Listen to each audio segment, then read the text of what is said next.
Good morning and a very warm welcome to the channel, and to a very warm welcome to my Isle of Man part 2, which I did promise to bring up to the grandstand. For those of you who don't know,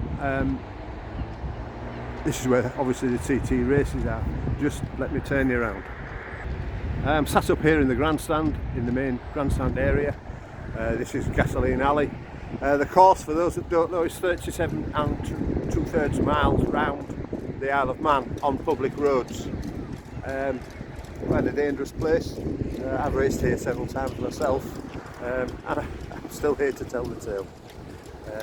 Sadly some aren't.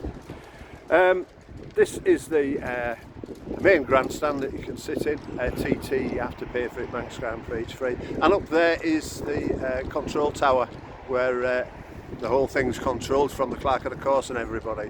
One little snippet of information, it happened to me twice, I think. Here I had an off, but I was okay, ready to practice the next day. But when you go to technical inspection, you're on stop and you have to go and see the doctor. Now, you have to get dressed up in all your bike gear, your leathers, your helmet and everything. Well, not to take your helmet with you and boots, and go and see the doctor. And the doctor is in the control tower, up probably 8 flights of stairs. That is half the medical. If you can get up there, you're fairly all right.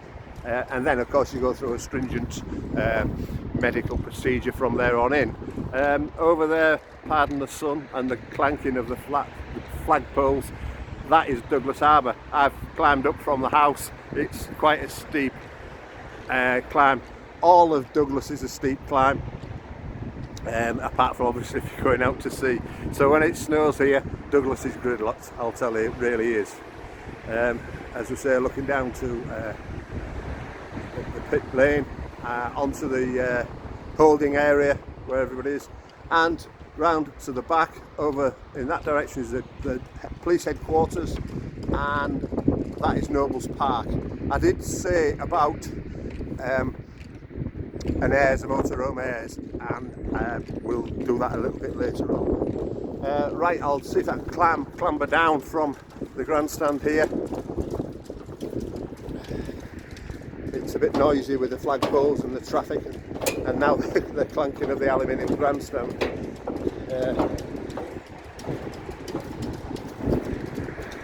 Of course, there's the rostrum for the lucky winners here, and you come in down this lane here when you return down the return pit road up there. It's some achievement to race and to actually finish around here. I was very, very lucky in my racing career that I raced here several times. Yeah, it was all right. It's quite tiring as well. You have to be fairly fit. Right, this is the Halewood Centre. At the back there, you get teas and coffee in there. This is the paddock office here. I was also in my later years involved with the Manx Grand Prix as a newcomers liaison officer, and spent many times here in the conference centre, the media centre, instructing newcomers for the Manx Grand Prix and helping with the knowledge that I knew of the course to pass on to them. Some of them quite successfully. Yeah, it's like a ghost town. I mean, you come here for the TT, those of you that have been, it is mental, it really is.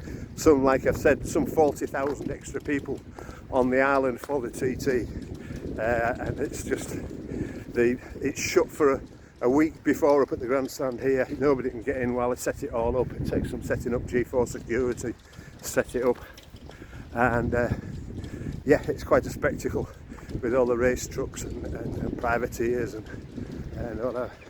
what have you. I helped a friend of mine from Ireland as well.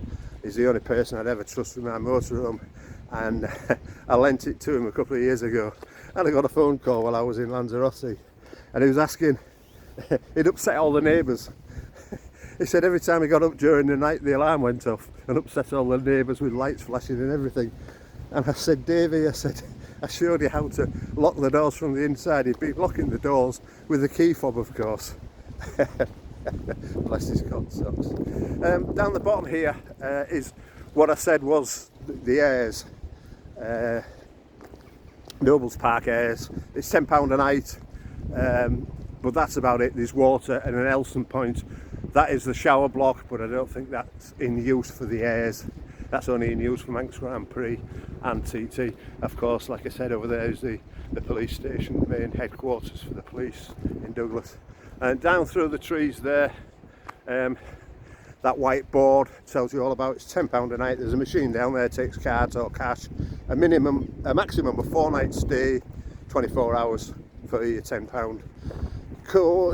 It says it's a 10-minute walk or 15 minutes on foot. I don't know quite what that means. Surely you're on foot, whatever you're doing. But it's more than that. It's a good walk into the town centre. When I raced here, when I lived across and came over here, we used to walk into town and get a taxi back up when we, after racing, went for a few beers and what have you. I'll try and get a bit of a wiggle on. That's, I say, down into Douglas down there, over there where the sun is. Again, that's the back of the Elson Point is at the back there. You can see it just before you get to the porter cabins there. Down here, this is where I used to park, on this corner. This was my spot. John McGuinness always used to park here behind. And he had a hot tub one year when Adam was over here, and I found Adam in his hot tub drinking beer. How the other half live, eh? Here we go, Nobles Park Motorhome Airs. This is relatively new in the last year. This is what they call the boneyard down here, what we used to call the boneyard. Obviously a ticket machine down there.